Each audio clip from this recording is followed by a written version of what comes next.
Salut prieteni! Bine ați venit la episodul 3 din Mai bine îi dădeam o roșie. În episodul ăsta o să vă povestesc despre anii mei de facultate. Și aici cred că sunt anii în care am pierdut cei mai mulți bani. Adică eu acum nu fac bani cât făceam atunci.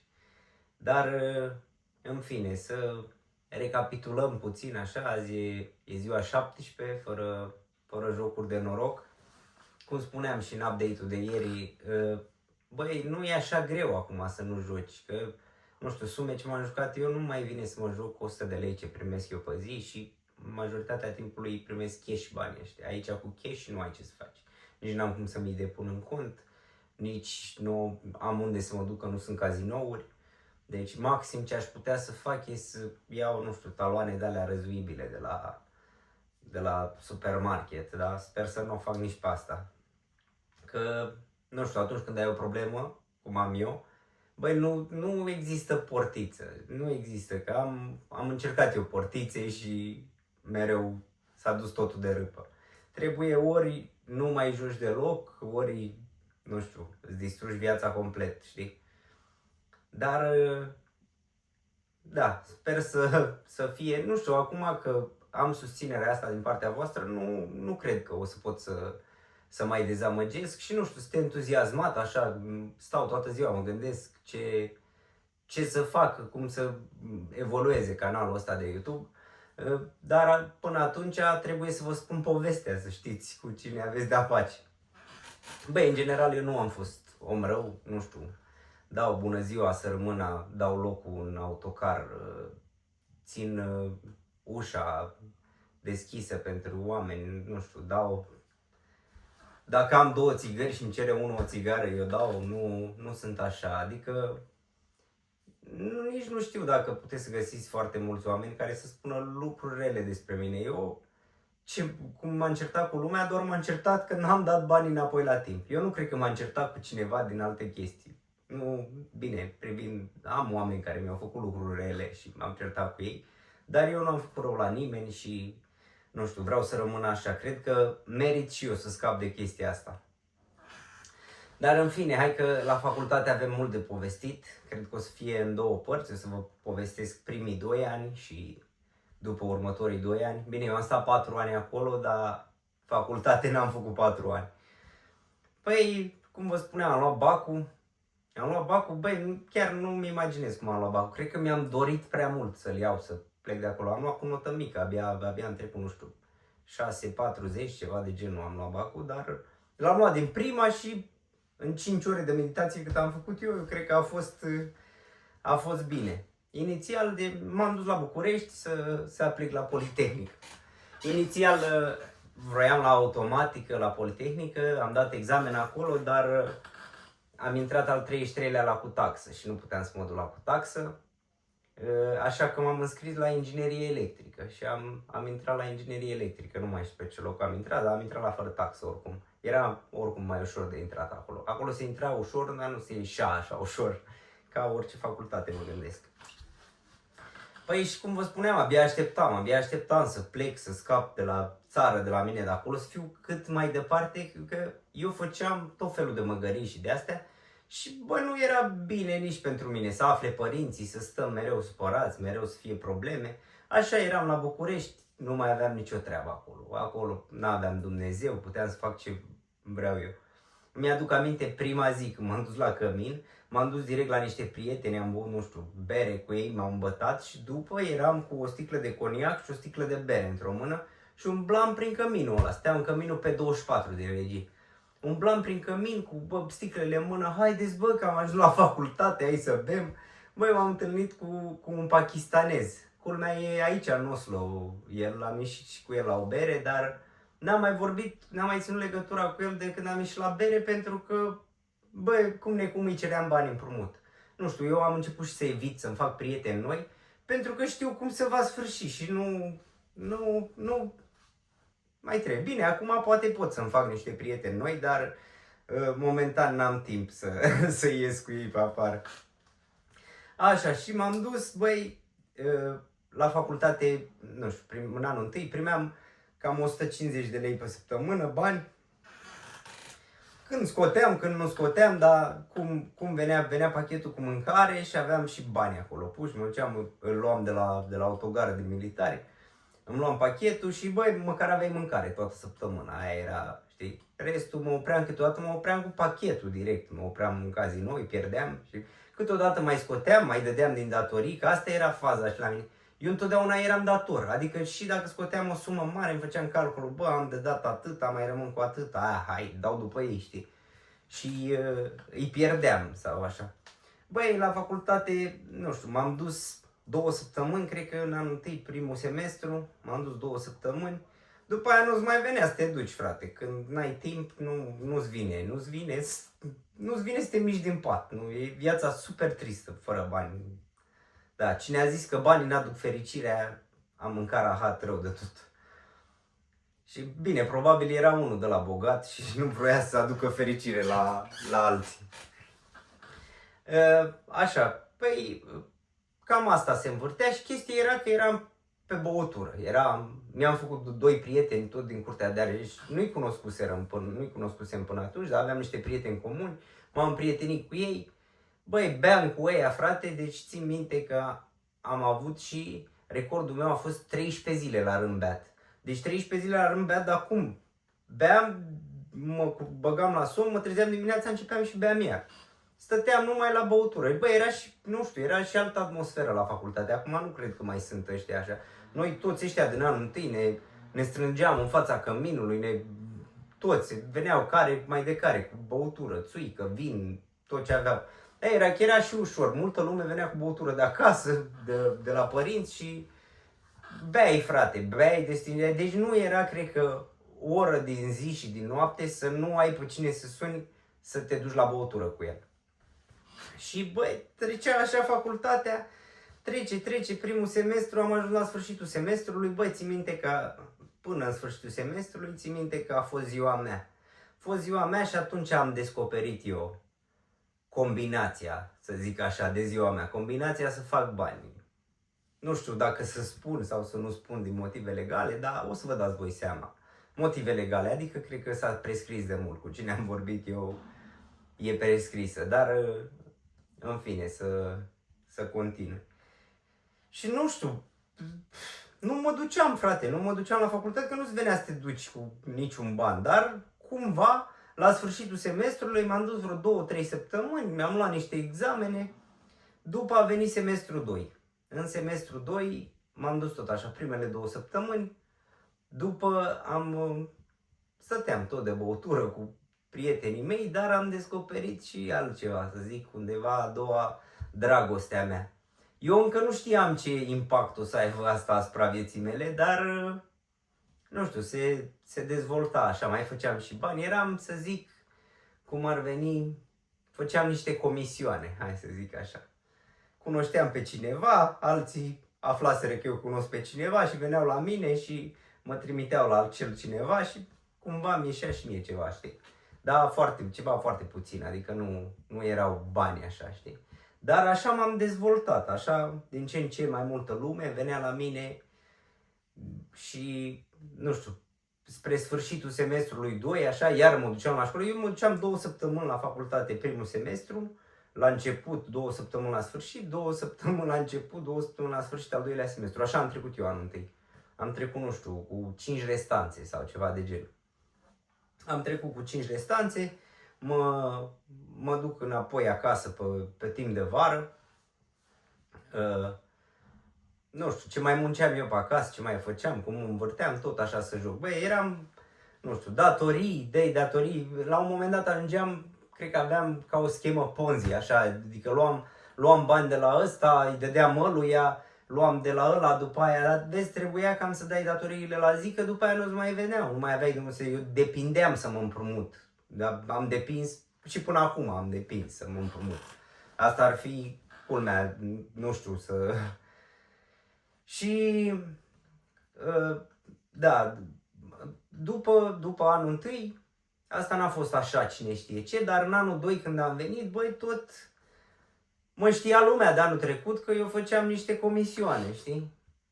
Băi, și m-am gândit, de ce să mai fac eu comisioanele astea? M-am gândit, bă, uite cum am fost eu cu răsadurile în liceu și în generală, am zis, hai mă, să mă apuc cu ceva asemănător, numai că nu erau legume, știi? Și am făcut ceva asemănător și numai că nu erau legume și nu făceai bani decât în luna mai. Făceai bani non-stop. Și așa mi-am început eu cariera nelegală, să zic așa. Băi, mi-am început cariera asta nelegală și începusem, nu știu, la început, prima lună, două, cred că făceam undeva la 100 de euro pe zi bani. Dar după aia tot mai multă lume aflase și începusem să fac, frate. Făceam 200 de euro pe zi. Gândiți-vă, un dependent de jocuri care face 200 de euro pe zi, aveam 19 ani, eram în anul 2 de facultate. Bine, trecusem în anul 2 de facultate. Anul 2, după aia, aici se termina povestea mea cu facultatea. Cred că am mai călcat la facultate doar așa, nu știu, să mă mai întâlnesc cu câte cineva pe care îl cunoșteau, sau să mă plimb prin campus, dar pentru mine asta, adică și făceam 200 de euro pe zi la vremea aia, nu știu, era și puternic bani, adică vă imaginați ce bani aveam, dar bine, aia 200 de euro, eram tot dator, că eu stăteam în casino, începusem să stau, numai că mă duceam zilnic acum la casino. Mă duceam zilnic, pierdeam tot, a doua zi începea iară.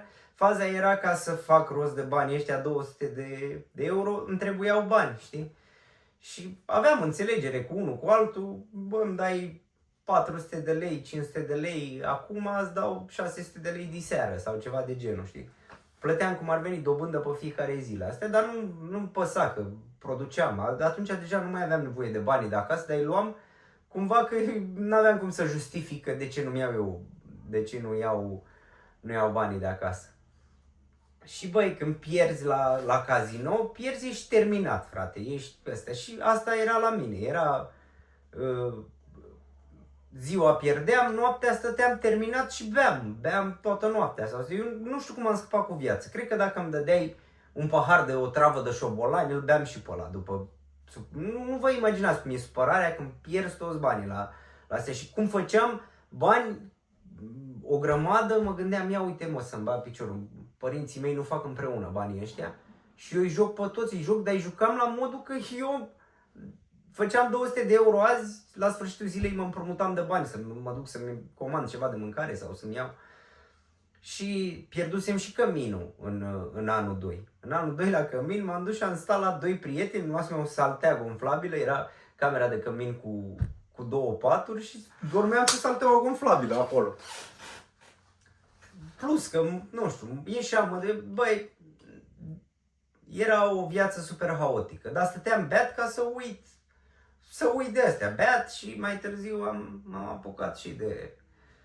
Aolo, asta era combinația cea mai proastă, că și fumam și beam și îmi dădea knockout. Deci eu de atunci și până acum, cred că m-am îmbătat de cel puțin 400 de ori să mi se taie filmul. Adică, băi, nu știam, eram să zic într-un club sau undeva și mă trezeam a doua zi dimineața în pat, habar n-aveam cum mă dus în pat. Și trebuia să o iau de la capăt, umblam mult cu afacerea asta pe care o aveam, dar da, făceam bani, nu știu cine era, băi, nu știu, eram și foarte prietenos, îmi făcusem o grămadă de prieteni, stăteam, aveam mereu cu cine ieși, cu cine bea și începuse să iasă bani. Deci vă gândiți că eu făceam 6.000 de euro pe lună și eu eram dator în continuu eram dator. Eu nu puteam să ies din bucla asta. Oricâți bani făceam, îi pierdeam. Bine, mai și scoteam, plăteam niște datorii, mai rămâneam cu ceva bani, mă duceam și eu, luam haine de mâncare, bine, mâncare deja, luam numai mâncare comandată, nu mai coboram la metrou, mergeam numai cu taxiul. Erau bani pe fiecare zi, răsaduri pe fiecare zi. Și îți dai seama că nu are un impact bun asupra ta asta. Chestia e că eu cred că la jucători, băi frate, nu renunți, că te gândești, bă, băga mea și piciorul, am băgat atâția bani, mă frate, nu mă lovește mă și pe mine odată, să-mi dea și mie să scoță. Băi, eu cred că întotdeauna mi-am dorit să fac 30.000 de euro.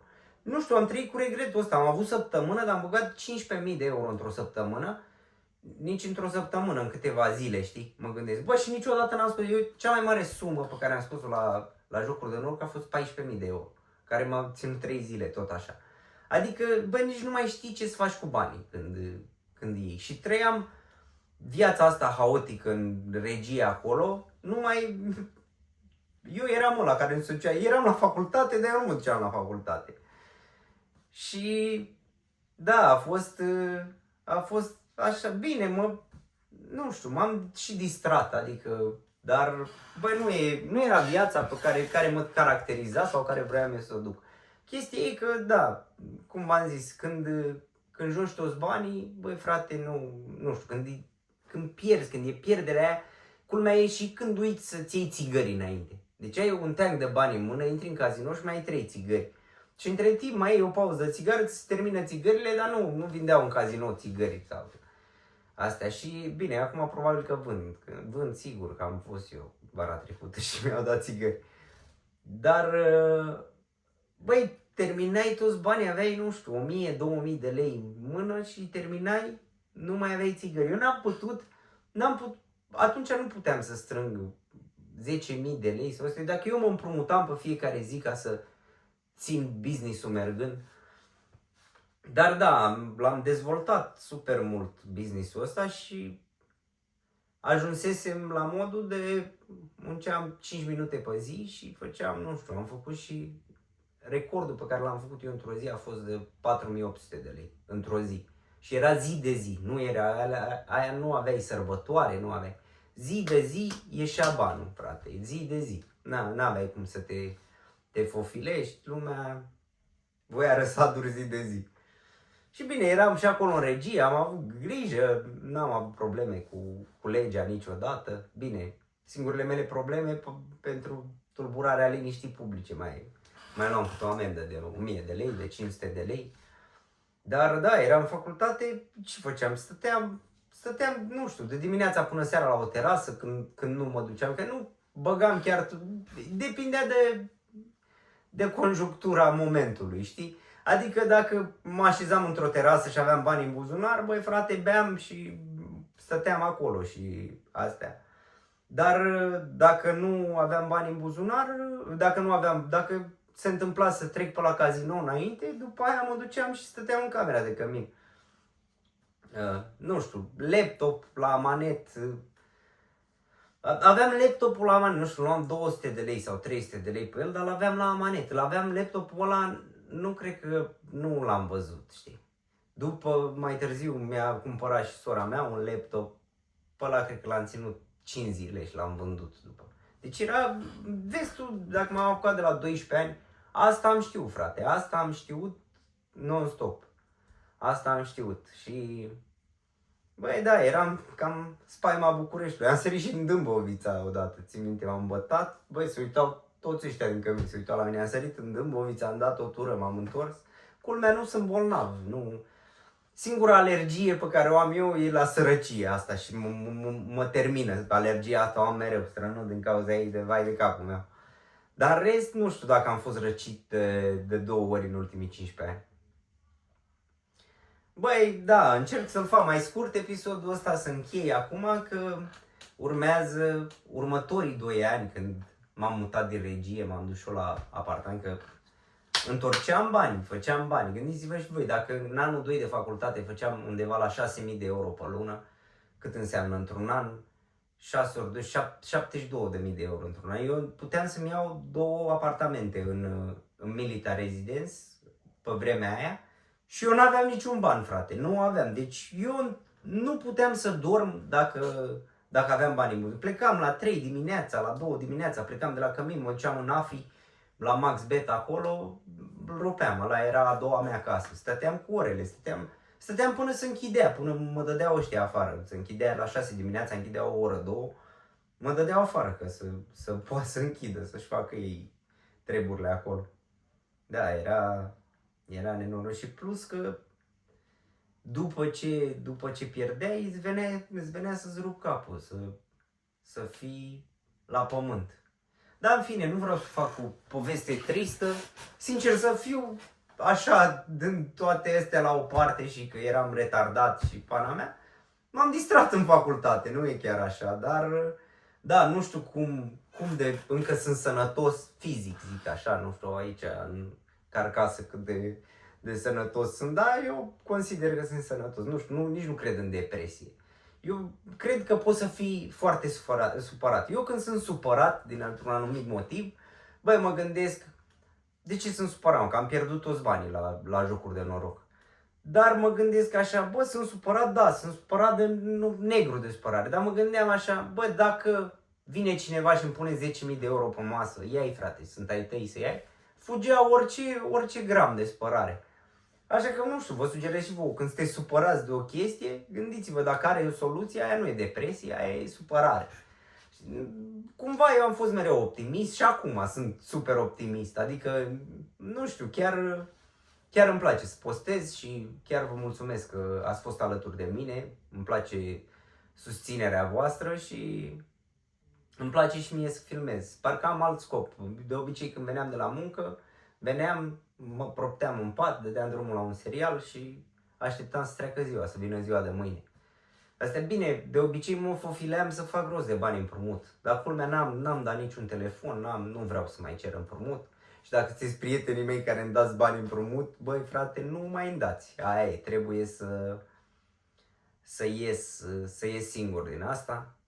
Mai am 8.200 de euro datorie, or să se ducă și ăștia și chiar sunt curios cum o să fie să iau eu un salariu și să am toți banii eu. Chiar asta ar fi, sau culmea, bine, luna viitoare cred că o să reușesc și chestia asta, sper să reușesc.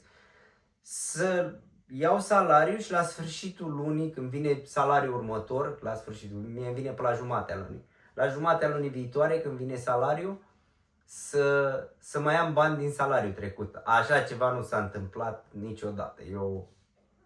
Chiar niciodată. Eu nu cred că am avut vreodată. N-am avut, frate, n-am avut 3 zile la rând bani. Am avut că am făcut eu anumite înțelegeri, că mai dădeam și eu împrumut. Când luai o grămadă de bani, îi mai dădeai împrumut la un prieten, la altul, mai te gândeai, bă, hai că ăsta îmi dă în viitor și așa. Dar da, ăștia au fost primii 2 ani ai mei de facultate. Am trăit în regie în ăștia 2 ani. Și da, o să mă mut în Military Residence în episodul următor. Atunci o să fie bani mult mai mulți decât erau acum. Că băi, nu știu, mă gândesc că așa, afacerea asta pe care am făcut-o eu, dacă mă axam chiar pe o afacere ca lumea, poate ieșea, dar eu nu, am renunțat la tot din cauza. Eram fericit, îmi făceam câte un plan, dar venea câte o pierdere de asta de taie picioarele și nu mai aveai ce să faci. Băi, oricum, vă mulțumesc de susținere încă o dată și vă aștept la partea a doua din episodul 3.